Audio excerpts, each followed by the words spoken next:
সবাইকে নমস্কার।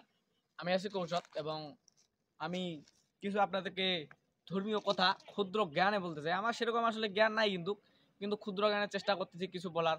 সৎসঙ্গ দিই প্রতিনিয়ত, সৎসঙ্গ থেকে জানা জ্ঞান। এবং আমরা যে আসলে এই মানব জন্মটা পেয়েছি, আমাদের কিন্তু মানব জন্মটা এত সোজা পাইনি, অনেক কষ্টে পেয়েছি। এবং এই মানব জন্মটা যেমন এই যে গাছগুলা দেখতেছেন আশেপাশে, আমরাও কিন্তু একদিন এই গাছ ছিলাম। অনেক ৮৪ লক্ষ জনি ভ্রমণ করার পর ৮০ লক্ষ হচ্ছে জীবজন্তু, অনেক কীটপতঙ্গ হয়েছি। ৪ লক্ষ বার মানুষ, ৪ লক্ষ বার যে মানুষ হয়েছি, পূর্ণাঙ্গ মানুষ হতে পারি নাই। কিন্তু এই যে এখন আমরা পূর্ণাঙ্গ মানুষ হিসেবে কিন্তু আছি। দশেন্দ্রিয় আমাদের ঠিক আছে, সচেতন আছে। এই দশেন্দ্রিয় যেদিন অসচেতন হয়ে পড়বে, সেদিন কিন্তু শেষ। আসলে আমরা যদি বিছানায় কেউ পড়ে থাকি, শুয়ে আসি, পড়ে আসি, মানে বিছানায় সব কিছু হচ্ছে, তাহলে কিন্তু মনে করেন বাড়ির ছেলে হোক সন্তান হোক, যদি আপনার তো একদিন সন্তান হবে কিংবা ছেলে হবে, আপনার স্ত্রী হবে, তখন কিন্তু আপনাকে দেখতে পারবে না, আসলে কম দেখতে পারবে যদি আপনি বিছানায় সবকিছু করেন। তো আমাদের উচিত এখন থেকে সৎসঙ্গ দেওয়া, ধর্মের পথে আসা, গীতা পড়া।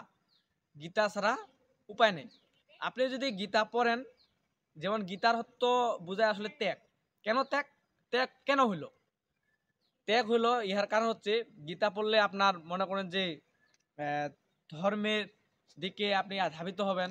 এবং কি গীতা পড়লে আপনি সবকিছু যে খারাপ কিছু চিন্তা ভাবনা, অনেক টেনশনে থাকি আমরা, এগুলো কিন্তু আপনার ত্যাগ হয়ে যাবে। কিন্তু আসলে এই যে খারাপ চিন্তা যদি ত্যাগ হয়, তাহলে গীতার তো ত্যাগ হয়ে যায়। এবং গানও হয়, গীতার তো আরো আছে।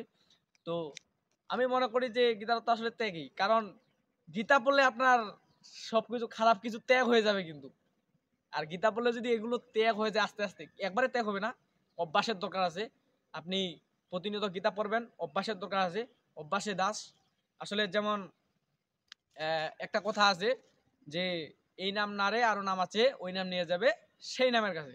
তো কিন্তু আমরা যে ধর্ম কর্ম করতেছি, এই নাম না, আরো নাম আছে। তো ওই নামে যাইতে গেলে আপনাদেরকে অবশ্যই গুরু নিতে হবে। গুরু ছাড়া কিন্তু উপায় নেই। আপনি যদি গীতার সম্বন্ধে প্রকৃত জ্ঞান পেতে চান, গীতার সম্বন্ধে, তাহলে আপনাকে গীতা পড়তে হবে। গীতা পড়লে আপনার প্রকৃত জ্ঞান আসবে। তো সকলকে নমস্কার, আজকে এই পর্যন্ত।